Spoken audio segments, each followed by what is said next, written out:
মৃত্যুশয্যায় মহাবীর Alexander তার সেনাপতিদের ডেকে বলেছিলেন, আমার মৃত্যুর পর আমার 3টা ইচ্ছা তোমরা পূরণ করবে। আমার প্রথম অভিপ্রায় হচ্ছে শুধু আমার চিকিৎসকেরাই আমার কফিন বহন করবেন, আর দ্বিতীয় অভিপ্রায় হচ্ছে আমার কফিন যে পথ দিয়ে গোরস্থানে যাবে সেই পথেই আমার অর্জিত সোনা ও রূপা ছড়িয়ে থাকবে। আর শেষ অভিপ্রায় হচ্ছে কফিন বহনের সময় আমার 2 হাত কফিনের বাহিরে ঝুলে থাকবে। তার সেনাপতি তখন তাকে এই বিচিত্র অভিপ্রায় কেন করছেন প্রশ্ন করলেন।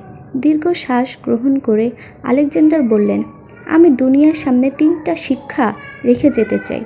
আমার চিকিৎসকদের কফিন বহন করতে এই কারণেই বলছি যে যাতে লোকেরা অনুধাবন করতে পারে যে চিকিৎসকেরা কোনো মানুষকে সারিয়ে তুলতে পারে না, তারা ক্ষমতাহীন আর মৃত্যুর থাবা থেকে রক্ষা করতে অক্ষম।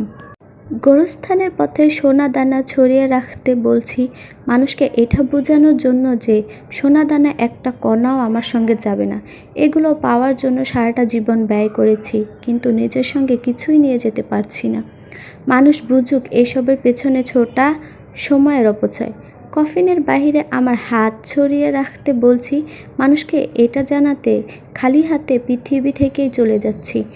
সো গাইস, দুনিয়ার প্রতি এত মরিয়া না হয়ে আখিরাতের জন্য কিছু করলে আমরা পরকালে সুখ এবং শান্তি লাভ করতে সক্ষম হব।